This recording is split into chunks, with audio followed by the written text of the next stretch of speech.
Hello friends, welcome to Jharkhand परीक्षा। ये homework series का एक्सप्लेनेशन है और झारखंड आर्ट्स एंड कल्चर का जो सेक्शन है उसका टेस्ट नंबर 2 है। ओके, संथाल ट्राइब का। इसके पहले एक और टेस्ट हुआ था, संथाल ट्राइब का ही हुआ था। तो इसमें टोटल 20 क्वेश्चंस हैं और इसका एक्सप्लेनेशन हम लोग देखेंगे। उम्मीद है आप लोगों ने टेस्ट को अटेम्प्ट कर लिया होगा। जिन्होंने इनरोल नहीं किया है तो वो इसको देख सकते हैं, लेकिन जिन्होंने इस सीरीज को इनरोल करके रखा है लेकिन टेस्ट को अटेम्प्ट नहीं किया, तो आपसे रिक्वेस्ट है कि आप इसे अभी नहीं देखें, पहले टेस्ट को अटेम्प्ट कर लीजिए। ठीक है, चलिए स्टार्ट करते हैं। ये जो पीडीएफ है आपको दे दिया जाएगा एप्लीकेशन में। जो लेक्चर होगा ये लेक्चर एप्लीकेशन में भी रहेगा और लेक्चर के साथ ही पीडीएफ भी अटैच्ड रहेगा। आप कभी भी रिवाइज कर सकते हैं और एक्सप्लेनेशन जो एप्लीकेशन में होगा उसके लिए कोई कॉस्ट नहीं देना आपको, पीडीएफ भी फ्री में रहेगा। चलिए क्वेश्चन स्टार्ट करते हैं। पहला क्वेश्चन है, संथाल जनजाति में सर्वाधिक प्रचलित विवाह कौन सा है? तो हम लोगों ने कल देखा कि संथाल जनजाति में जो विवाह होता है इसको बोलते हैं बापला। सबसे फेमस विवाह किसी भी जनजाति में सबसे फेमस विवाह जो होता है वो होता है क्रय विवाह। और क्रय विवाह क्या होता है? ये अरेंज मैरिज है, किसी मध्यस्थ की माध्यम से विवाह जो है तय किया जाता है, फिर शादी की प्रोसेस होती है, शादी का प्रोसेस आगे होता है। ओके, तो इसमें आप जो आप देख रहे हैं किरिंग जवाई बापला। ओके, किरिंग जवाई बापला और किरिंग बापला एक जैसा लग रहा है लेकिन दोनों में जमीन आसमान का फर्क है। किरिंग बापला क्या है? इसी को बोलते हैं सादाई बापला। इसी को बोलते हैं सादाई बापला। यही है क्रय विवाह। इसी को कहीं कहीं आयोजित विवाह भी कहते हैं। आयोजित विवाह भी कहा जाता है। तो ये सबसे बेस्ट है संथाल ट्राइब में। किसी भी ट्राइब में जो क्रय विवाह होता है वो बेस्ट माना जाता है। तो इसमें होता क्या है? इसमें यही होता है कि ये वर पक्ष हो गया, ये वधु पक्ष हो गया। ओके, तो दोनों का जो विवाह है किसी मध्यस्थ के माध्यम से तय किया जाता है। ओके, जो वर पक्ष वाले हैं वो वधु के घर में जाएंगे, जो वधु पक्ष वाले हैं वो वर के घर में जाएंगे, फिर शादी तय की जाती है। और वर वाले जो हैं ये बारात जाता है ना, वधु के घर में बारात जाता है, इस बारात का सारा खर्च वर पक्ष वाले उठाते हैं। ओके, यहाँ पर एक चीज और आपको ध्यान देना है कि वर जो है वर के तरफ से वधु के घर में वधु मूल्य दिया जाता है, इसी को बोलते हैं पौन। ठीक है, इसी को बोलते हैं पौन। अब कुछ परिवारों में आपको देखने को मिलेगा कि किरिंग बापला तो हो रहा है लेकिन बारात की व्यवस्था नहीं रखी गई है, वधु को अपने घर में लाकर सिंदूर दान किया जाता है। तो ऐसा जनरली आपको देखने को मिलेगा जिनकी आर्थिक स्थिति ठीक नहीं है। ओके, वो बारात का खर्च जो है उठा नहीं सकते, तो वैसे घरों में ये देखने को मिलेगा। और जब इस तरह का विवाह होता है, किरिंग बापला का ये जो टाइप होता है, तो इसी को क्या बोलते हैं? इसी को बोलते हैं टुनकी दिपिल बापला। टुनकी दिपिल बापला। तो ये किरिंग बापला का ही टाइप है। ठीक है, किरिंग जवाई बापला में क्या है कि जो लड़की है वो गर्भवती हो जाती है और किसी दूसरे लड़के से फिर शादी तय की जाती है। तो ये पंचायत की सहमति से होता है और लड़का का भी इसमें जो है सहमति होना काफी जरूरी है, अनिवार्य है। उसके बाद जो विवाह होता है वो किरिंग जवाई बापला कहलाता है। इसमें देखिए, संथाल जनजाति में जितने भी विवाह हैं उसमें से ये जो है किरिंग बापला, इसमें तो वधु मूल्य देना ही पड़ेगा, बाकी सब में कंडीशन है। किरिंग जवाई बापला में वर वालों को वधु के तरफ से कुछ उपहार दिया जाता है, या यूं कहें वर मूल्य दिया जाता है। ठीक है, अब पगीर बापला एक तरह का लव मैरिज है और किसी दूसरे के माध्यम से आपत्ति किसी ने जताई कि इस तरह का मैटर है और उनके कारण से ये जो बात है ये पहुंच जाता है पंचायत, और फिर पंचायत के इंटरफेयर करने के बाद जो है शादी संपन्न होती है। इसी को बोलते हैं अपगिर बापला। यही चीज अगर ये खुद मतलब वर और वधु खुद अपनी प्रेम की बात पंचायत तक पहुंचाते तो इसी विवाह को क्या बोला जाता? इसी को बोला जाता राजा राजी बापला। राजा राजी बापला। ठीक है, सांगा बापला ये पुनर्विवाह है, इसमें डिवोर्स के बाद शादी होती है, या फिर विधवा विवाह जो होता है उसको भी सांगा बापला कहा जाता है और इसमें वधु मूल्य नहीं दिया जाता है। सबसे जो प्रचलित विवाह है वो है किरिंग बापला, ऑप्शन सी इसका आंसर हो जाएगा। नेक्स्ट, संथाल जनजाति में बिटलाहा का संबंध किससे है? तो बिटलाहा का जो संबंध है, यहां पर आप देख रहे हैं विवाह का प्रकार, विवाह को क्या बोलते हैं? ये बोलते हैं बापला को। ओके। दंड जो है सबसे कठिन दंड संथाल में माना जाता है बिटलाहा। और जनरली ये कब दिया जाता है? देखने को मिलेगा यौन उत्पीड़न का केस है। ओके। मतलब यौन संबंधी मामलों में ज्यादातर ये सजा सुनाई जाती है बिटलाहा, जो कि सबसे कठोर दंड माना जाता है संथाल में। युवागिरी जो है ये क्या होता है कि एक संस्था होती है, इस संस्था में इस समुदाय, इस समाज से संबंधित जो भी नीतियां हैं, ओके, जो भी शिक्षाएं हैं, जो भी ज्ञान है, वो दिया जाता है, वो कुछ सिखाया जाता है। और अलग अलग नाम होता है, जैसे कि उरांव में जो युवागिरी है इसको बोलते हैं धुमकोड़िया। क्या बोलते हैं इसको? धुमकोड़िया बोलते हैं। यही चीज अगर मुंडा में आप देखेंगे, बिरहोड़ में देखेंगे, तो इसका नाम गीती ओड़ा हो जाता है। गीती ओड़ा हो जाता है। ओके। और संथाल में इसका नाम युवागिरी जो है इसको घोटुल बोला जाता है। क्या बोला जाता है? घोटुल बोला जाता है। ठीक है। वधु मूल्य जो है लगभग सभी ट्राइब में वधु मूल्य दिया जाता है, एक दो को छोड़कर। और संथाल में आपको याद रखना है कि किरिंग बापला जो है इसमें तो वधु मूल्य रहेगा ही रहेगा, बाकी सब में कंडीशन लगा हुआ है। और किरिंग जवाई बापला में वर मूल्य दिया जाता है। ओके। वर मूल्य कहकर मेंशन नहीं किया गया है, लेकिन वर को उपहार दिया जाता है वधु के तरफ से, वधु पक्ष के तरफ से। और वधु मूल्य को क्या बोलते हैं? पोन बोलते हैं। इसका आंसर बिटलाहा जो है एक तरह का दंड का प्रकार है। संथाल जनजाति में युवागिरी को क्या कहा जाता है? गीती ओड़ा जो है ये मुंडा में होता है, बिरहोड़ में भी गीती ओड़ा ही बोला बोला जाता है। घोटुल जो है ये संथाल में कहलाता है। ओलचिकी क्या है? संथाल की जो भाषा होती है, तो उस भाषा को लिखने के लिए जिस लिपि का इस्तेमाल किया जाता है उसी को बोलते हैं ओलचिकी। और इसका आविष्कार जो है रघुनाथ मुर्मू ने किया था। रघुनाथ मुर्मू ने किया था। ईयर में बहुत ही कंफ्यूजन होता है। ओके। तो मैंने कल ही बताया था कि 1925 में ये आ गया था।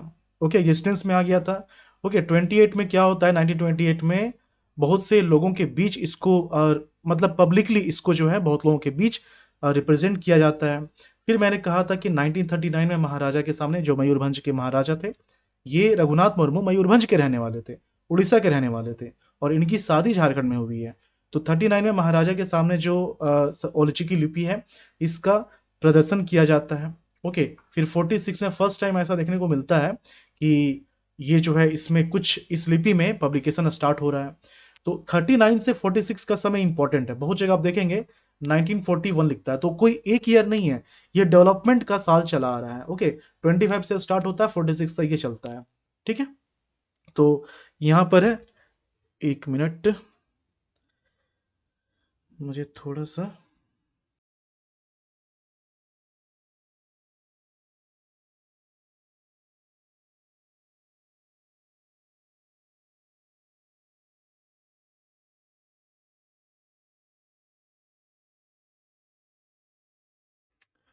ठीक है।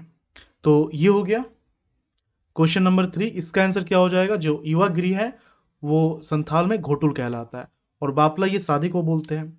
संथाल जनजाति में ग्राम प्रधान को क्या बोलते हैं? ग्राम प्रधान जो होते हैं उनको बोला जाता है मांझी। ओके। अब मांझी के दो असिस्टेंट हैं, यहां ध्यान देना है। मांझी के जो दो असिस्टेंट है, तो एक तो हो गया जोग मांझी, एक हो गया जोग मांझी। ठीक है। और दूसरा जो है ये प्रमाणिक हो गया। ठीक है, प्रमाणिक। प्रमाणिक को ही उपमांझी बोला जाता है, प्रमाणिक को ही उपमांझी बोला जाता है। ठीक है। तो यहां पर जोग मांझी का जो कार्य है, जोग मांझी का जो कार्य है ये क्या है कि जो जन्म संबंधी मैटर है, युवा संबंधी मैटर है, मतलब शादी युवा के मामले हैं, तो ये सभी कौन देखेगा? जोग मांझी देखेगा। ओके। ये सभी कौन देखेगा? जोग मांझी देखेगा। प्रमाणिक भी मांझी का असिस्टेंट है, लेकिन ये कब काम करेगा? इसका अपना कोई काम नहीं है। जब मांझी अब्सेंट रहेगा, जब मांझी अब्सेंट रहेगा, तब जाके प्रमाणिक का काम स्टार्ट होता है। ठीक है। अब जोग मांझी का भी एक असिस्टेंट है जिसको बोलते हैं जोग प्रमाणिक। क्या बोलते हैं इसको? जोग प्रमाणिक। जोग प्रमाणिक होता है, या प्राणिक भी बोलते हैं। यहां पर प्रमाणिक है, प्राणिक भी बोला जाता है। ठीक है। तो ये जोग प्रमाणिक कब काम करेगा? जब जोग मांझी अनुपस्थित हो। ओके, तो यहाँ पर जो ग्राम प्रधान होते हैं उसको बोलते हैं मांझी।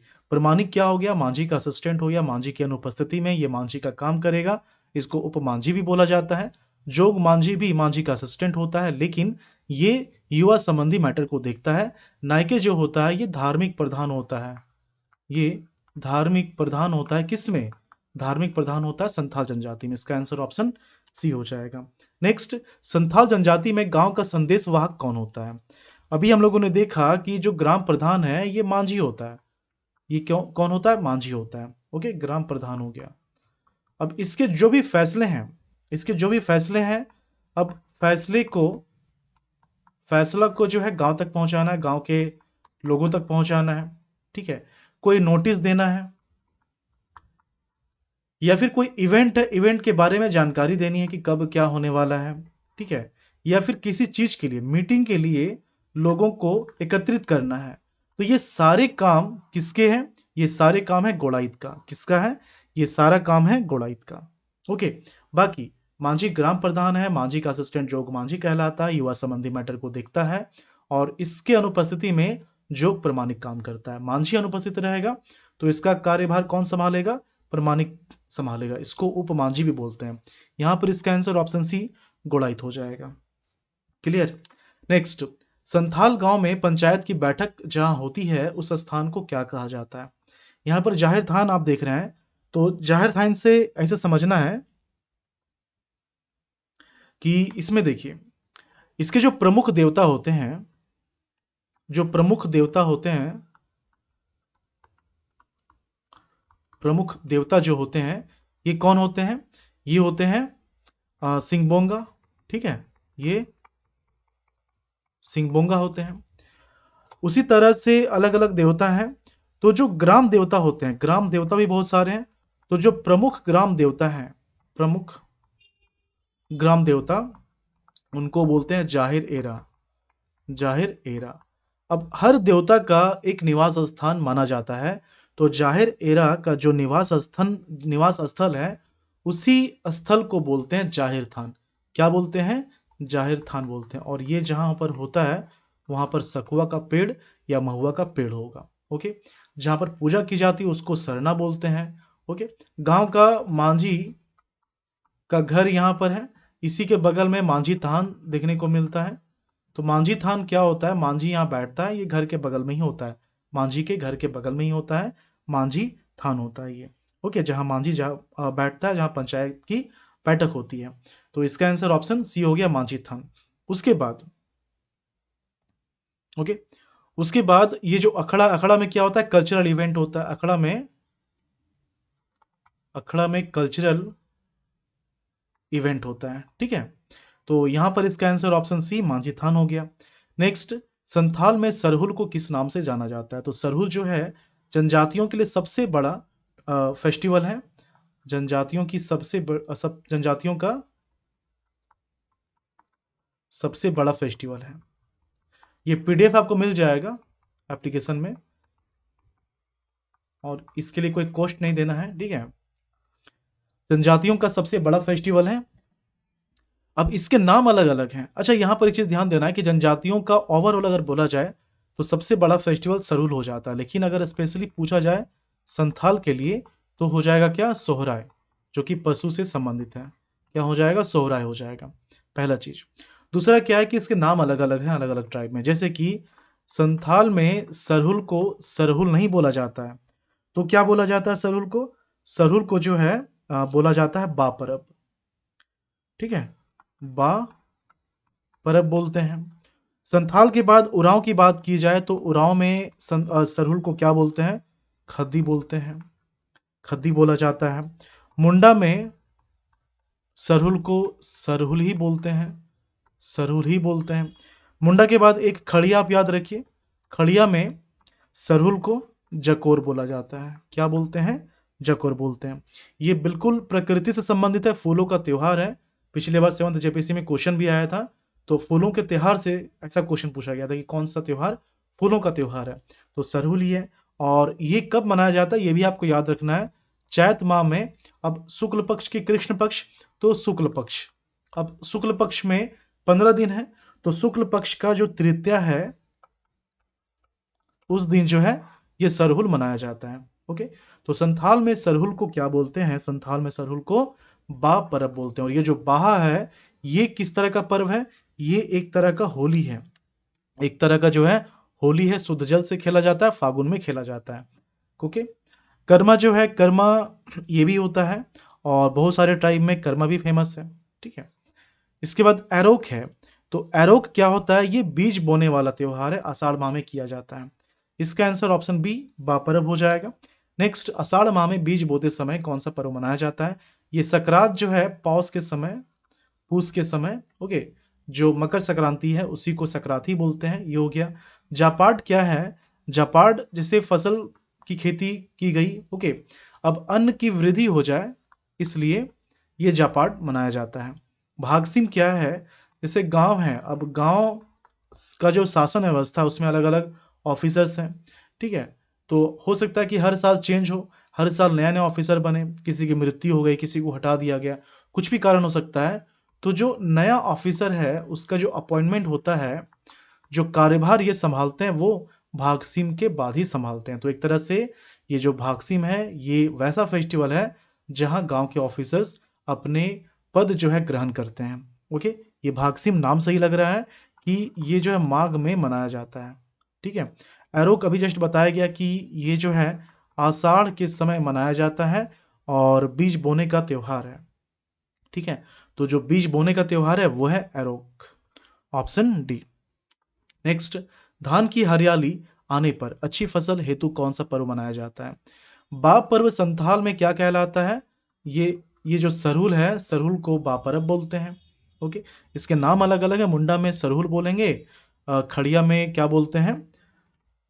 खड़िया में जकोर बोला जाता है, उराव में खद्दी बोला जाता है। ठीक है, सोहराय जो है ये पशु से संबंधित है, कार्तिक में मनाया जाता है, दीपावली के जस्ट बाद सोहराय होता है। ठीक है, जापाड, जापाड क्या होता है? ये अन्न की वृद्धि होती है, मतलब अन्न की वृद्धि के लिए इस फेस्टिवल को मनाया जाता है। हरियाड जो है, हरियाड क्या होता है? ये जनरली बरसात के समय आप देखेंगे, वर्षा ऋतु के समय, वर्षा ऋतु के समय जब फसल में हरियाली दिखती है, जब फसल में हरियाली दिखती है तो उस समय ये फेस्टिवल मनाया जाता है ताकि आगे का फसल भी अच्छा रहे। तो इतने सारे हैं इसके टर्म्स, आपको याद होने चाहिए। तो हरियाली आने पर अच्छी फसल हेतु कौन सा पर्व मनाया जाता है? ये मनाया जाता है ऑप्शन बी हरियाट। इनमें से कौन सा पर्व होली के समरूप है? बाप पर्व जो है ये सरहुल का ही पार्ट है, मतलब सरहुल का ही दूसरा नाम है। संथाल में बाप पर्व बोलते हैं। ओके, कर्मा यही नाम है। बाहा जो है ये फागुन के समय, फागुन के समय ये मनाया जाता है।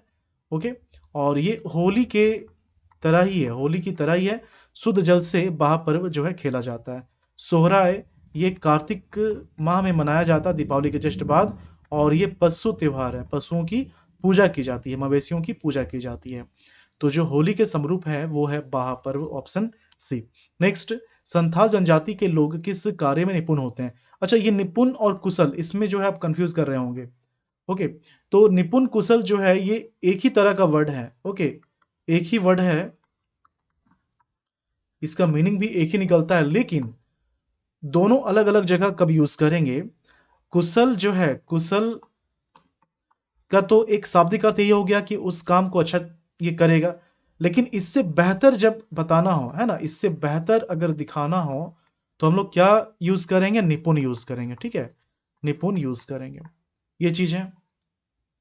तो यहां पर कृषि में ये कुशल हैं। देखिए, कृषि जो है आपको कल ही बताया गया था, जब संथालों का आगमन होता है झारखंड के क्षेत्र में, तो ये जो चाय चंपा है पहले यहाँ रहते हैं। चाय चंपा से, ये बहुत पहले की बात है, ये बंगाल के क्षेत्र में पलायन कर जाते हैं। फिर पलायन जब ये करते हैं, अंग्रेजों का जब यहाँ पर एंट्री होता है इस क्षेत्र में, राजमहल के क्षेत्र में, तो राजमहल पहाड़ी में तो पहाड़िया लोग रह रहे हैं, उनको खेती करनी है नहीं। अब खेती करवाने के लिए किसको बुलाया जाए? तो आसपास में देखा गया कि संथाल है और ये खेती में काफी ज्यादा जो है कुशल है, खेती में अच्छा खासा इनको महारत हासिल है। तो फिर इनको यहाँ बसाया जाता है, दामिने को कहकर, दामिने को एस्टेब्लिश करके इनको यहाँ बसाया जाता है। तो इनकी खेती भी अच्छी है, लेकिन जब ज्यादा अच्छा दिखाना हो तो हम लोग निपुण इस्तेमाल करेंगे। ओके, तो यही डिफरेंस है कुशल और निपुण में, मतलब कृषि से बेहतर इनकी पेंटिंग है, कृषि से बेहतर इनकी पेंटिंग है। ऑप्शन बी चित्रकला इसका आंसर हो जाएगा। ओके, सोहराय कोहवर जो है ये इन्हीं से संबंधित है। नेक्स्ट, संथाल जनजाति में कॉम्ब कट क्या होता है? ये कॉम्ब कट है, तो कॉम्ब कट क्या होता है? जैसे कि ये जो कंघी जैसा है ना, ये कंघी जैसा हो गया, ओके, या फिर चार फिंगर है, चार फिंगर हो गया। तो ये स्क्रैपिंग के माध्यम से पेंटिंग किया जाता है। और सबसे फेमस जो सोहराय पेंटिंग है, सोहराय पेंटिंग हो गया या फिर कोहबर पेंटिंग हो गया, ये कॉम्ब कट में ही आता है। ओके, तो इनकी एक विशेषता है संथाल जनजाति की, जो पेंटिंग ये करते हैं उसमें कॉम्ब कट ये फेमस है। सोहराय कोहबर इसी का ही पार्ट है। तो ये एक तरह का क्या है, चित्रकला है। नेक्स्ट, संथाल जनजाति में पुरुषों के द्वारा किस चित्र का गोदना गुदवाया जाता है? गोदना का मतलब क्या हो गया? टैटू हो गया। ओके, हरे रंग का हुआ करता था पहले, अब तो जो है मशीन से होने लगा ना टैटू। तो ये जो है, ये देखा गया है कि जो संथाल में पुरुष हैं, तो पुरुष के बाएं हाथ में, पुरुष के बाएं हाथ में गोदना होना चाहिए, तब जाके लड़कियां उनको पसंद करती हैं। वैसे एक प्रचलन भी है, ऐसा कुछ नहीं कि अगर ये नहीं किया जाएगा तो शादी नहीं होगी, ऐसा कुछ नहीं है, एक प्रचलन है। और लेफ्ट हैंड में किस चीज का चित्र बनाया जाता है? ये सिक्का का चित्र बनाया जाता है। ऑप्शन बी, सिक्का का चित्र जो है बनाया जाता है। नेक्स्ट, संथाल जनजाति में माघ बोंगा क्या होता है? माघ बोंगा जो है, ये और कुछ नहीं, ये माह जो मंथ होता है, जो मंथ होता है उसी को बोलते हैं माह बोंगा। ओके, तो ये माह है, ऑप्शन सी माह है, ठीक है, माघ बोंगा। तो माह को क्या होता है यहाँ पर, माह क्या है? माह को बोंगा बोला जाता है, और यहाँ से स्टार्ट हो जाता है, ठीक है, इनका जो ईयर है वो यहाँ से स्टार्ट हो जाता है। तो ये और कुछ नहीं, माह ही मंथ को ही बोला गया है, ऑप्शन सी। नेक्स्ट, संथाल जनजाति में प्रथम संतान का नामकरण जो है किसके आधार पर किया जाता है? ओके, ये जो है किसके आधार पर किया जाता है? तो अब यहां देखने वाली बात है कि इनका जब जैसे संथाल में किसी बच्चे का जन्म हुआ, ओके, किसी बच्चे का जन्म हुआ, तो फर्स्ट टाइम अगर संतान की प्राप्ति होती है, ओके, फर्स्ट टाइम संतान की प्राप्ति होती है, तो उसका जो नामकरण होगा वो किसके द्वारा, मतलब किसके अनुसार किया जाएगा? वो किया जाएगा दादा दादी के माध्यम से, मतलब दादा दादी के अनुसार किया जाएगा, ठीक है। लड़का हुआ तो दादा के नाम पर रहेगा, लड़की हुई तो दादी के नाम पर, तो इस तरह से। और उसके बाद जो दूसरा संतान होगा वो नाना नानी के नाम पर होगा। तो ये चीज है, नामकरण की बात हो रही है, तो ये पता होना चाहिए, ठीक है। तो यहां पर प्रथम संतान जो है ये दादा और दादी हो जाएगा, दादा और दादी हो जाएगा, ठीक है। इसके बाद है पोचाई। क्या होता है पोचाई? और कुछ नहीं, ये हड़िया को ही बोलते हैं। तो एक तरह का क्या है, ये मदिरा है, एक तरह का क्या है, ये जो है मदिरा है। और ये जो पोचाई है, जो हड़िया है, सिर्फ ऐसा नहीं कि बस नशा के लिए है, ये धार्मिक चीज है। क्योंकि हर पूजा, हर विधि त्योहार में जो है इसका इस्तेमाल किया जाता है, ओके। इसीलिए जब इस पर टैक्स लगाया गया था, जिसको बोलते हैं पतचुई कर, तो जो कोल विद्रोह हुआ था, कोल विद्रोह के पीछे बहुत सारे रीजन होते हैं, उसमें से एक रीजन जो है पतचुई कर भी है, ओके, जो हड़िया पर टैक्स लगाया गया था, क्योंकि धार्मिक आस्था है ना। तो इसका आंसर ऑप्शन ए मदिरा हो जाएगा। नेक्स्ट, पुत्र के जन्म होने पर संथाल जनजाति में किस दिन छठिहार मनाया जाता है? तो ये छठिहार क्या, एक तरह का फेस्टिवल होता है, बच्चों के जन्म के बाद ये मनाया जाता है। अब अलग अलग दिन पर है, अलग अलग दिन पर है। एक आपको याद रखना है 5वें दिन, और दूसरा आपको याद रखना है तीसरे दिन, ठीक है। तो 5वें दिन कब मनाएंगे और तीसरे दिन कब मनाएंगे? अगर बेटा का जन्म होता है, अगर पुत्र का जन्म हुआ, तो 5वें दिन मनाया जाएगा, ओके। और अगर बेटी की जन्म होती है, तो तीसरे दिन, पुत्री की प्राप्ति के बाद तीसरे दिन। तो पुत्र हुआ तो 5वें दिन, पुत्री हुई तो तीसरे दिन, ये छठिहार मनाया जाएगा। तो यहां बोला जा रहा है पुत्र के जन्म ना, तो 5वें दिन हो जाएगा, ऑप्शन सी 5वें दिन। नेक्स्ट, संथाल के प्रमुख देवता कौन है? अलग अलग देवता हैं, सबसे जो इंपॉर्टेंट है वो है कौन? सिंहबोंगा, जो कि सूर्य के समान माने गए हैं, जो कि सूर्य के समान माने गए हैं, ठीक है। और उसके बाद सिंगबोंगा के बाद अगर कोई इंपॉर्टेंट है, तो वो है मरांग बुरु, जो कि पहाड़ देवता है, जो कि पहाड़ देवता है। और सिंगबोंगा को ठाकुर भी कहते हैं, इस चीज का ध्यान रखना है, ठाकुर भी कहते हैं सिंगबोंगा को। मरांग बुरु जो है ये दूसरे प्रधान देवता हैं और पहाड़ देवता भी ये कहलाते हैं। उसके बाद जाहिर एरा जो है ये ग्राम ग्राम देवता है। ये प्रमुख प्रमुख ग्राम देवता है और इन्हीं का निवास स्थान जो है जाहिर थान होता है। निवास स्थान जाहिर थान होता है जो कि सखुआ और महुआ के पेड़ों से घिरा हुआ रहता है। ठीक है। उड़ाक बोंगा क्या होता है? ये गृह का घर का देवता होता है। गृह देवता है। ठीक है। तो यहाँ पर जो प्रमुख देवता है वो है Singbonga, option C. Next, Santhal जनजाति में उड़ाक बोंगा किस प्रकार के देवता है? तो सूर्य देवता जो हो गए ये सिंगबोंगा, सिंग बोंगा। पहाड़ देवता जो है ये मरांग बुरु। ओके।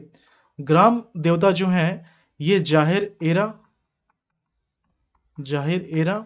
और गृह देवता जो है ये उड़ाक बोंगा, ये उड़ाक बोंगा। तो उड़ाक बोंगा ही बोला जा रहा है, ऑप्शन डी गृह देवता हो गया। नेक्स्ट, इतना ही है। तो ये जो है 20 पहले था और ये 19 है ना, टोटल 39 क्वेश्चन हो गया। किसके लिए? संथाल के लिए। ठीक है, ये संथाल के लिए हो गया। तो इसके बाद हम लोग आर्ट्स एंड कल्चर में उरांव ट्राइब देखेंगे और अभी शुरुआत है। और आने वाले समय में ज़्यादा नहीं, 3-4 दिन में क्या होगा कि एक दिन में होली के बाद क्या होगा, एक दिन में हम लोग 2 से 3 टेस्ट करेंगे एक सब्जेक्ट से। ओके, तो आप बने रहिए। ओके, और पीडीएफ जो है आपको एप्लीकेशन में मिल जाएगा। मिलते हैं झारखंड के अगले लेक्चर में। Thank you for watching Jharkhand परीक्षा।